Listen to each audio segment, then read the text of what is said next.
Que legado foi esse que os 12 anos de governo do PT deixaram? A responsabilidade por essa cidade maravilhosa que eu escolhi para viver e que eu amo de verdade.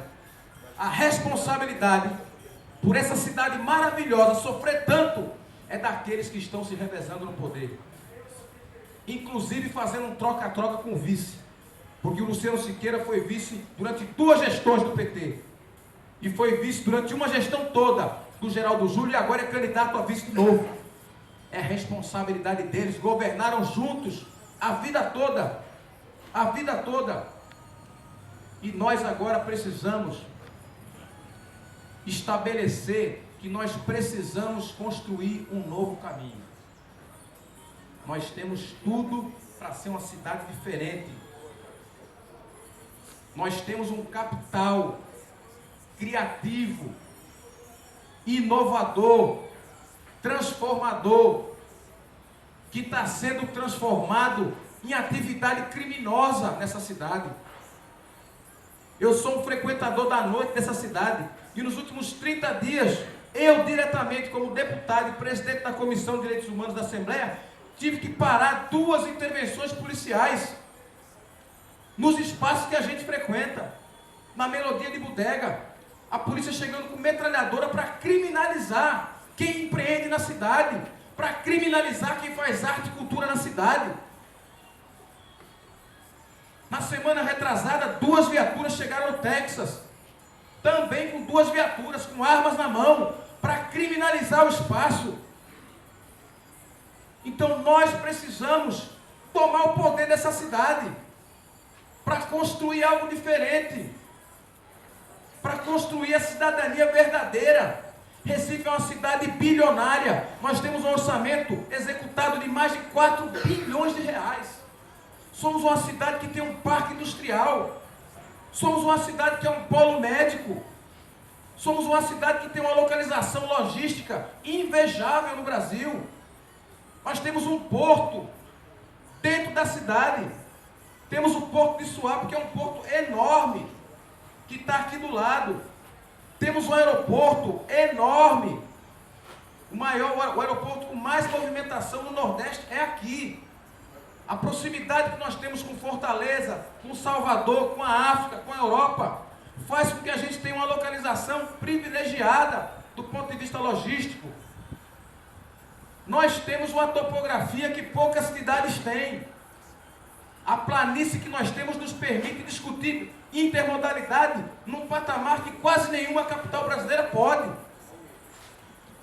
Basta tinta, coragem, vontade política para a gente construir mobilidade melhor nessa cidade. Nós precisamos transformar todo esse nosso capital criativo, esse monte de gente que tem vontade de fazer arte e que faz arte, arte popular, arte mais erudita. Nós temos que fazer isso funcionar e proteger isso.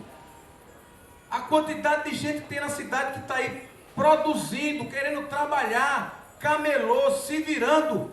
O município tem que proteger isso e não pode criminalizar essas pessoas. A DIRCOM não pode ser um inferno na vida dessas pessoas. Toda vez que aparece.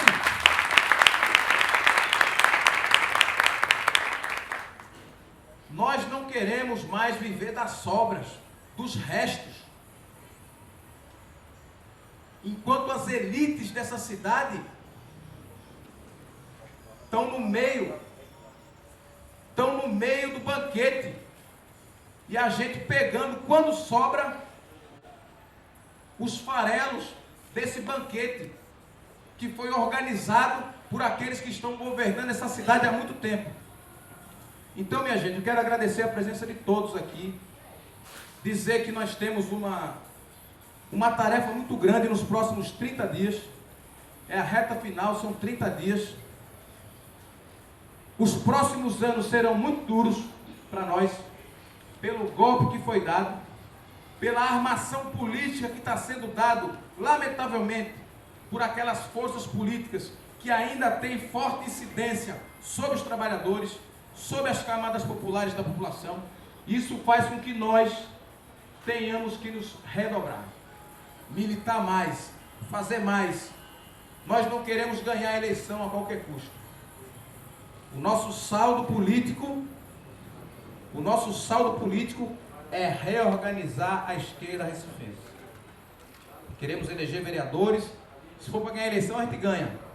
Mas nós não vamos fazer acordo de todo jeito para ganhar a eleição, não. Nós achamos que temos que estar no dia 3 de outubro, segunda-feira, quando acabar a eleição, nós temos que estar mais fortalecidos para resistir e para avançar.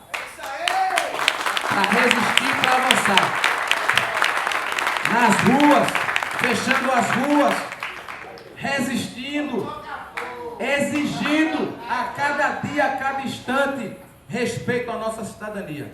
Então esse é o nosso objetivo, é com isso que a gente quer construir uma cidade diferente. Nós somos a única candidatura que tem compromisso profundo e incontornável com a transparência. Nós queremos construir uma gestão transparente, uma cidade digitalizada, porque é só dessa forma que a gente vai construir de fato o poder popular. Obrigado, minha gente. E eles querem aprovar projetos que na prática vão destruir a CLT. Eles não precisam revogar a CLT. Basta eles tornarem a CLT sem efeito. E se faz isso generalizando a terceirização, que é o PL que está no Senado, se faz isso também fazendo prevalecer aquilo que é negociado sobre a lei, sobre o legislado, né? E uma série de outros pequenos projetos que na prática tornam a CLT algo que não vai servir para muita coisa. Nisso é importante a gente ter em conta que nós tivemos 20 anos de ditadura militar no Brasil. E nem a ditadura ousou mexer na CLT. A CLT é da década de 30. A ditadura foi de 64 a 85. Nem eles mexeram na CLT. E o Temer, em poucos meses, num governo ilegítimo, já disse que vai querer mexer. O segundo ponto é a Previdência, onde eles querem botar a umidade mínima de 65 anos para se aposentar, e a gente sabe quem afeta isso. Isso afeta fundamentalmente os trabalhadores mais pobres, que é quem começa a trabalhar primeiro. Porque aquele que tem condições de estudar, só começa a trabalhar mais tarde, é menos afetado pela idade mínima. Não é? Querem igualar a idade de aposentadoria de homem e mulher, o que é o mais tremendo absurdo, porque nós sabemos que as mulheres ainda no Brasil têm uma dupla jornada, na maior parte, e, para além disso, acabar com a aposentadoria rural, que foi uma conquista dos trabalhadores rurais, o regime especial de aposentadoria rural, e desvincular o valor da aposentadoria do aumento do salário mínimo. Congelar o valor da aposentadoria. Isso é o que eles querem fazer. E o terceiro é o que nós podemos chamar de uma desconstituinte. Eles querem destruir a Constituição de 88, expresso na PEC do teto de gasto público, onde congelam o investimento social pelos próximos 20 anos. Essa PEC já está no Congresso, enviada pelo Temer. Ou seja, é uma ofensiva contra os direitos sociais, talvez inédita na história recente do nosso país. Por um governo ilegítimo. Aliás, só poderia ser assim, porque um governo que colocasse isso como bandeira e dependesse do voto popular, jamais seria eleito. Para aplicar um programa como esse, só tem que ser por meio de um golpe, porque pela eleição não passa. E esse foi o motivo mais profundo deles darem esse golpe. A coisa está começando. E isso exige de nós uma capacidade de reação e de resistência que é fundamental.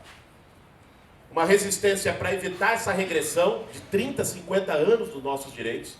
Porque vejam bem, se isso passa, muitas dessas propostas são por meio de PECs, de emenda constitucional, que precisa de 2/3 no Congresso para aprovar. A esquerda e os setores democráticos nunca tiveram 2/3 no Congresso brasileiro. Eles têm 2/3 hoje. Se eles aprovarem, quando é que nós vamos ter 2/3 para reverter isso? A esquerda pode até chegar ao governo, mas se não tiver 2/3 no parlamento, não reverte. Então, o efeito disso que eles vão querer aprovar nos próximos 2 anos, pode pegar as próximas 2, 3, 4 gerações de brasileiros e brasileiras. Nossos netos, nossos bisnetos. Isso é de uma gravidade que pouco tem se falado e que exige de nós, que estamos no fronte da batalha, uma atenção e uma resistência. Mas uma resistência contra esses retrocessos, mas também uma resistência apontando para um projeto, para o que nós queremos, para reconstruir um projeto verdadeiramente de esquerda no nosso país.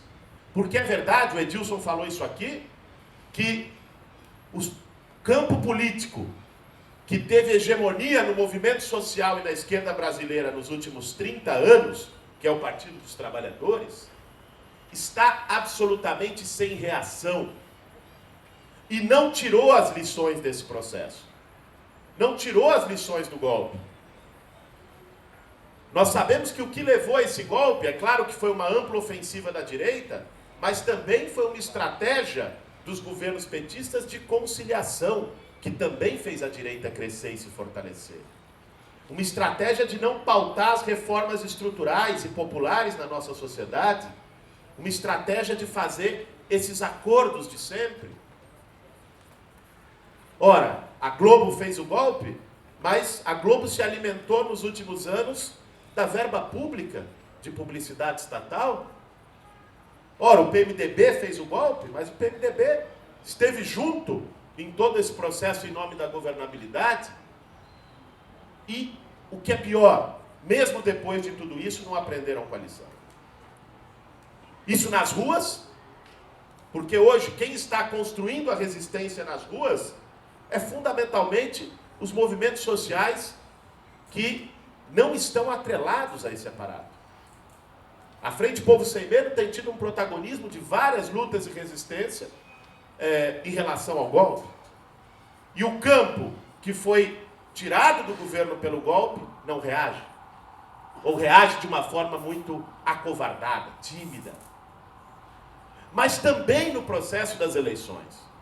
E as eleições são, assim como as ruas, um momento de disputa. Eu acho que a esquerda brasileira, nos últimos 20 anos, ou pelo menos o setor majoritário dessa esquerda, se preocupou muito com a institucionalidade e pouco com as ruas, pouco com a mobilização. E é por isso que nós chegamos a esse ponto. Neste momento, nós não podemos cometer o erro inverso. Nós temos que centrar fogo na mobilização, porque ela é que vai ser o foco da resistência. Mas não podemos descuidar da institucionalidade. Porque a disputa passa aí também. O PT nessas eleições, na maior parte do Brasil, vai sofrer uma derrota brutal. Vai perder muitos prefeitos, perder muitos vereadores. Vão ser derrotados por esse processo. Isso já fazem esse cálculo. Em outros lugares, conseguem preservar, porque tem figuras que são figuras mais respeitadas. Mas, de forma geral, é uma perda, um declínio. A questão é, quem canaliza esse declínio? De maneira geral, a direita está levando esses votos. E se nós permitirmos isso, que esse campo de eleitores que sustentou o projeto do PT no último período seja levado para votar na direita tradicional e conservadora, aí nós vamos ter um cenário de terra arrasada. Porque os frontes, as trincheiras de resistência vão estar aniquiladas. Nas ruas nós sabemos o que nos espera. Muita luta, mas também muita criminalização. Já estão iniciando os atos nos últimos dias no Brasil todo, teve repressão e prisão. O MTST, lá em São Paulo, antes de ontem, travou a cidade toda. Tivemos 4 companheiros presos, indiciados. E assim vai ser, não temos a menor dúvida. Se nós não tivermos um campo de apoio de esquerda na institucionalidade, inclusive para dar suporte às mobilizações de rua, mas também para apontar novos caminhos de disputa lá dentro, o nosso deserto vai ser duro, muito duro. E é por isso que essa disputa de candidaturas como a do Edilson aqui, de candidaturas como a do Marcelo Freixo no Rio de Janeiro, como a da Luísa Erundina em São Paulo, como a da Luciana em Porto Alegre, e tantas outras espalhadas pelo país, são candidaturas fundamentais para a resistência. Em muitos lugares é difícil ganhar, não é fácil ganhar uma eleição com as regras deles, nunca foi, mas é fundamental que essas candidaturas tenham votação expressiva. Tenham uma votação significativa. Em primeiro lugar, como disse o próprio Edilson, para poder eleger uma bancada de vereadores. Vereadores que estejam comprometidos com a luta, que façam um enfrentamento duro e intransigente ao golpe e à ofensiva de direita que nós estamos vivendo e deve se aprofundar no nosso país. Mas não só por isso. É preciso que tenham votação expressiva também para apontar os caminhos da reconstrução da esquerda no nosso país. Para apontar que é um projeto, no plano municipal, um projeto comprometido com o direito à cidade, comprometido com as lutas. Aqui, a luta dos camelôs, é isso aí, não, Belô? A luta do sem-teto, a luta de todos os trabalhadores e por um novo projeto de cidade, né? Com a luta das mulheres, LGBT, ótimo, é isso aí. com o enfrentamento do genocídio da juventude negra na periferia. Esses temas que nós sabemos, não é de se esperar que as candidaturas do PT tratem, não tratam em lugar algum. Mas também, no âmbito da disputa política mais geral, para apontar os caminhos da reconstrução da esquerda. Uma parte da esquerda brasileira, e aí não estou falando da militância, historicamente no Brasil, 30%, um terço da sociedade é ligada ao campo progressista, vota num campo progressista de esquerda. Este um terço é aquele terço que votou no PT desde 89 até 2002. Depois cresceu, se tornou mais, já em 2002, para ganhar, conseguiu outros campos da sociedade.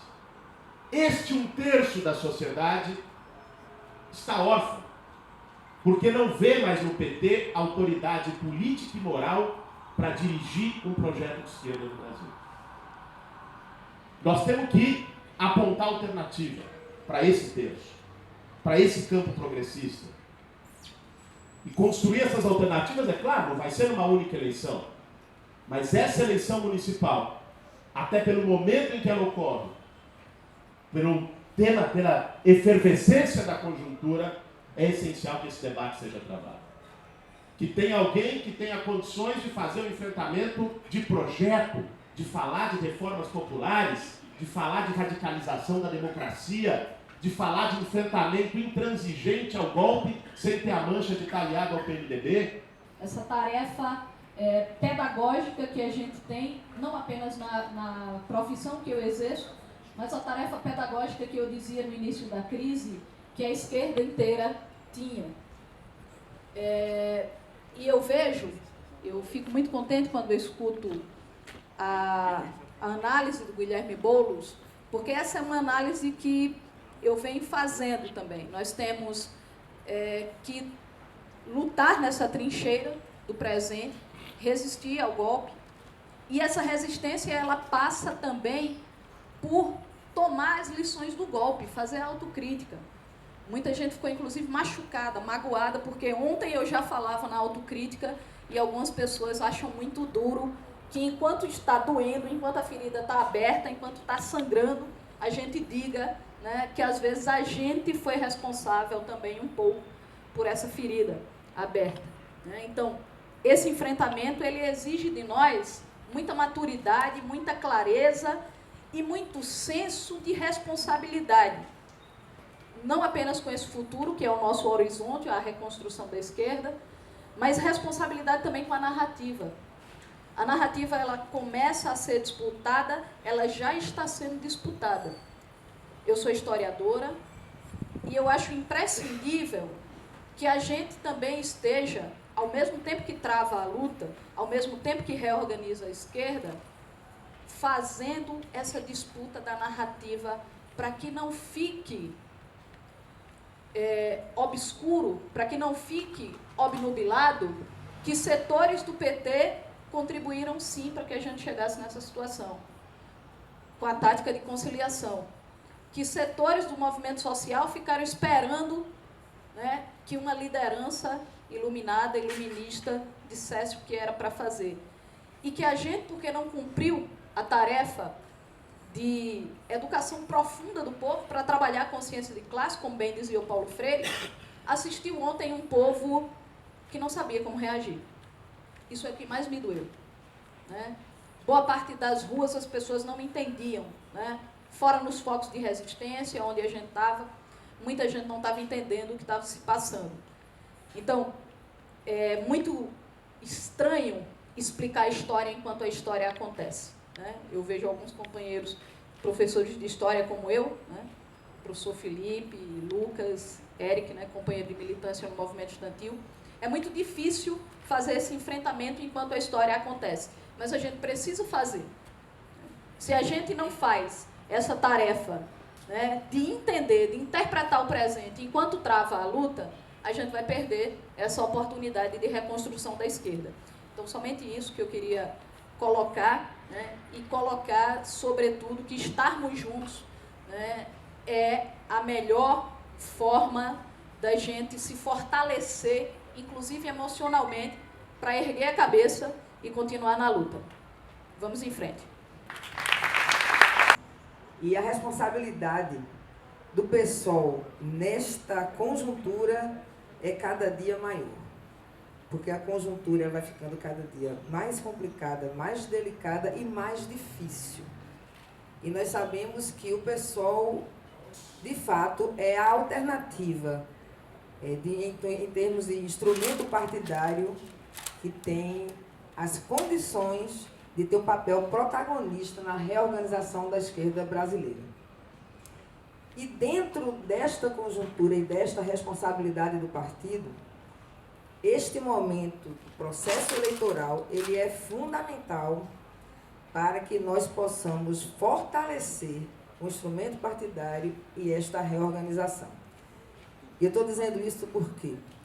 Porque não é fácil, não é nem um pouco fácil nós hoje nos apresentarmos nesse processo eleitoral, com as novas regras impostas, com uma série de limitações, com um monte de perseguição que estamos vivendo, né? Nós, candidatos do PSOL e candidatas do PSOL, estamos nos deparando com uma série, inclusive, de irregularidades cometidas pelo próprio Tribunal Regional Eleitoral, uma perseguição mesmo às nossas candidaturas, às nossas campanhas, mesmo dentro desse limite que nos impuseram, ainda assim estão reduzindo as nossas condições de participar do processo.